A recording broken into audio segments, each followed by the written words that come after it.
Individuals like Femi Fani-Kayode, Reno Omokore, Bishop Francis Wale, these are paid individuals, and they are paid not only to keep quiet about the raging genocide going on up north, but they are also to spin the narrative that there is no actual genocide going on. What they can't debate me, what they can't contest with me is the fact that the perpetrators are extremists, Islamists, and they are Muslims. And the victims are Christians, the people that are being systematically alienated and deleted in Nigeria today are Christians. And so the predators, the prey, the victims, the valiants, there's serious dichotomy between it. And so I want you to watch this video. You can't watch it enough, guys, to know the reality, the pain of the northern Christian, of the Nigerian Christian. Do not say that it does not concern you directly. Do not think that you can't feel their pain. Do not think that it's all their business. These people do not want dying. Their faith should not be a license for them to be deleted. Watch this video, guys. We are tired to be outside performing burial every day, and they expect us to silence. Now it's an order. Nigerian government came out openly and denied there is no massacre, there is no genocide of Christians in Nigeria. And look at it today. Is there any Muslim here? United Nations, I know you're watching me. American Senate, you are watching what I'm doing, I'm saying here. Special advisor to Trump, now, please tell Trump to save our life in Nigeria. They are killing Christians in Nigeria, massacre Christians. If they say they kill Muslims, Muslims are being killed. By who? By Muslims. Hi, guys. Today I want to talk about the genocide going on in Nigeria. Is there actually an actual genocide going on in Nigeria? Can we truthfully say there is a genocide going on in Nigeria, or it's just an hearsay?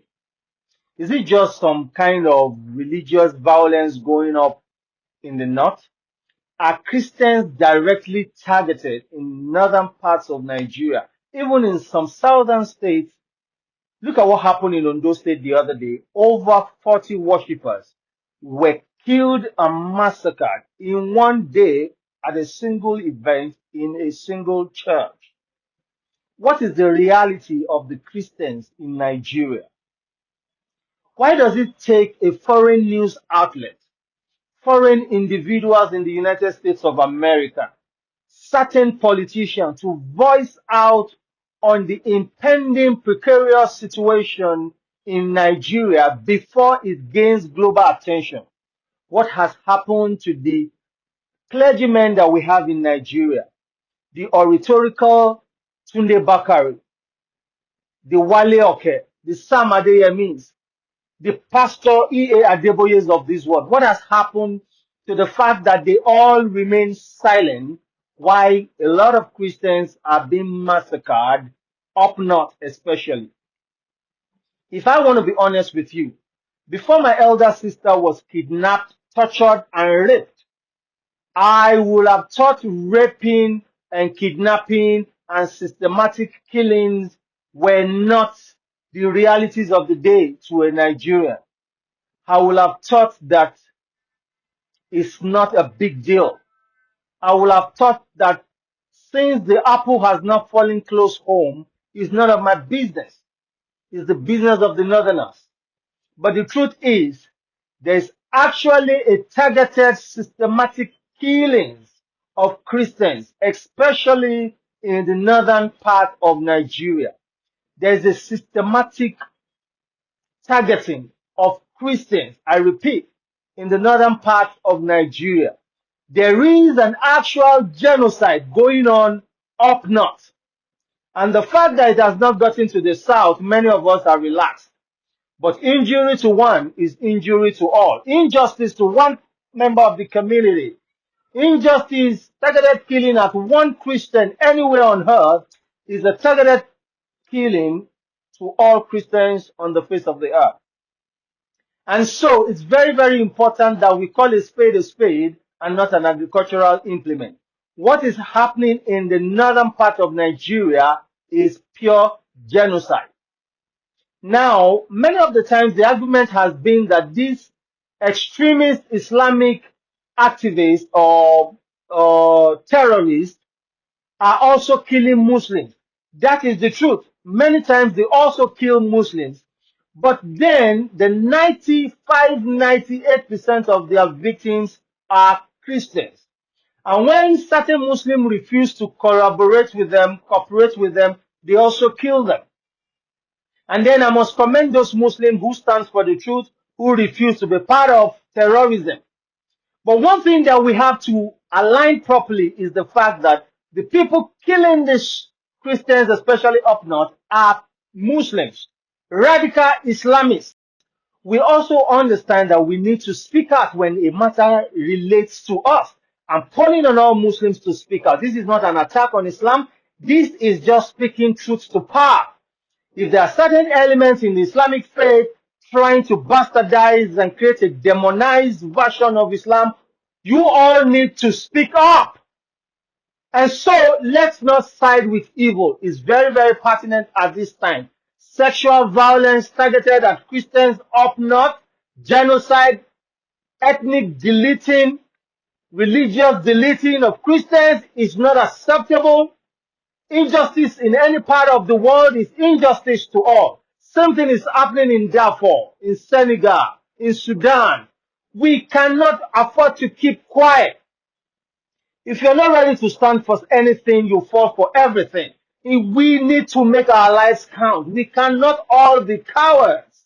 And that's why I was highly disappointed when a venerated Bishop Wale Oke could not speak the truth to power. Why? Because they chose to be politically correct. They chose to align with their friends in political offices so that they can get the dividends and the benefits of aligning with the government of the day. And that's why some of us spoke against Muslim ticket. I know so many Muslims that spoke against the Muslim ticket, trying to tell you that we need balance in a nation as diverse as Nigeria.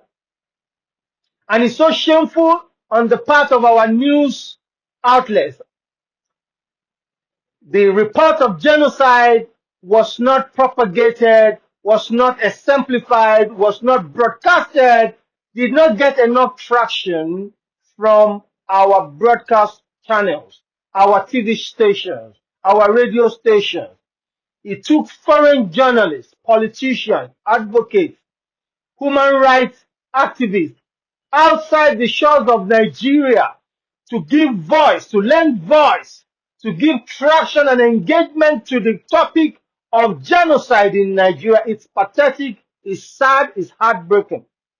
And so you have a continuous systematic targeting with impunity of Christians being deleted on daily basis. You just saw the video of that gentleman of God, and he has cuffs in his front. He said something in some of the other videos that I've watched. He said, I'd rather die defending myself than live conducting funerals. That resonates, guys. I'd rather die on my feet than live on my knees. We are all Nigerians, guys. We are all human beings. No religion is more important to God than another. That's the truth. Nobody has monopoly to violence. The life of another person, the life of a Christian is not in your hand to kill. The ideology that Christians are infidel is outdated and should be discarded. They are people created in the image of God. The Muslims are also created in the image of God.